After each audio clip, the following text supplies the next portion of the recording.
Uy, ka mga very good sa mga bata, behave jud kaayo. Can we stand up and mag-pray ta before ta magsugod sa atong klase? And Father, the Son, the Holy Spirit, Amen. Our Father in heaven, holy be your name. Your kingdom come, your will be done on earth as it is in heaven. Give us this day our daily bread and forgive us our sins as we forgive those who sinned against us. Do not bring us to test, but deliver us from evil. Amen. Good morning mga bata! Uy, kay energetic ba sa akong mga anak, oy? So before mo manglingkod, kindly arrange your chair. Kindly pick up the piece of paper under your chair, okay? So, before pagbehave mo dara ha, kay mag-check og attendance. Ay magsigtabi dara. Magtabi mo dara na. So, Pedro, Annabel, Merlinda, uy, kagwapong Merlinda. Sophia, Pablo, oy, very good. Kay perfect attendance din mo ron, na may reward na unya. Kay perfect attendance man mo ron. So, before ta sa mo kuan sa atong proceed sa atong another topic, kindly recall Annabelle sa atong topic yesterday. Very good. Yesterday we tackled about the different kinds of plants and then the parts of the plants. So mo na si Jack kag topic pagka yesterday. So karon, let's move on to our next topic. Our topic is all about the physics of matter. Nakadungog na ba mo ani class kaning solid, liquid, and gas? Ay wala pa. So karon ato ning i-tackle tanan. So nako ipakita ninyo mga pictures o i-identify sila unsa sila sa naas picture na akong ipakita, okay? So first picture is this. Pedro, unsa ni Pedro? Kaila ka ni Pedro? Unsa ni siya?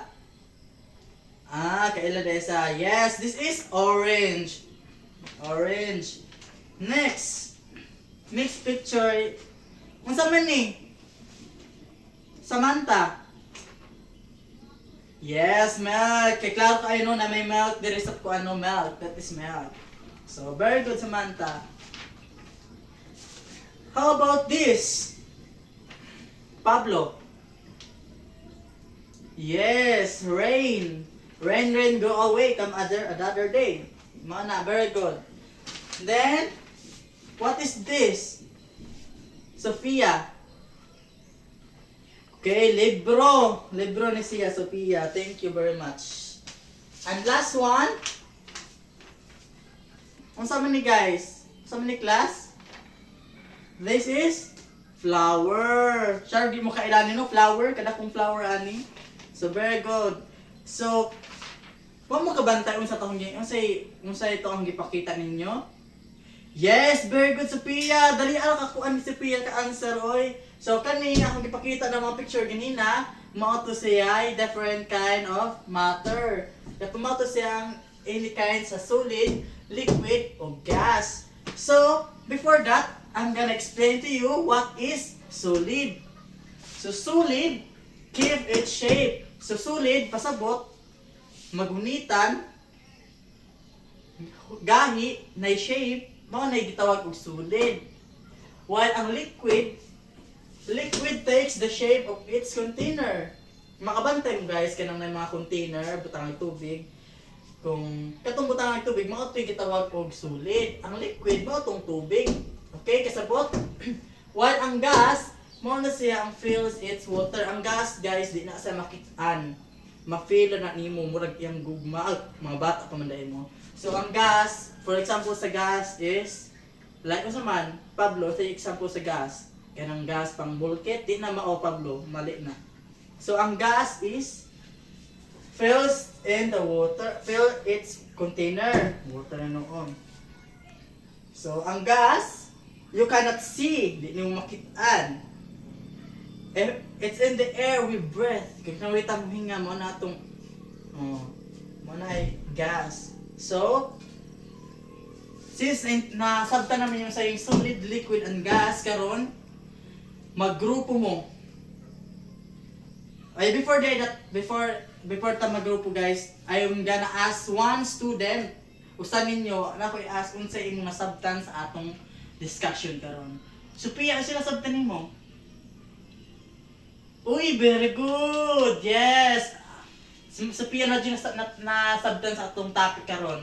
So karon, kung naman na inyo naman nakuan, so karon maggrupo mo tag pila. Tag duha lang. Kay sayo naman kayo na atong activity karon. Inyo na i-identify unsa ning mga unsa ning na picture kung solid ba ni siya or gas. So, Sophia and Pablo, come here. Mao na inyong i-identify milk or orange. Then,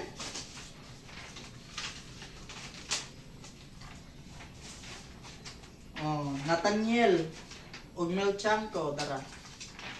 I-identify na ninyo yung nagpapilit sa blackboard. Ikat dahil.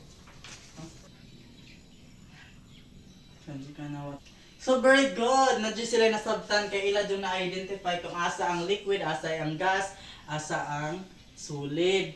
So karon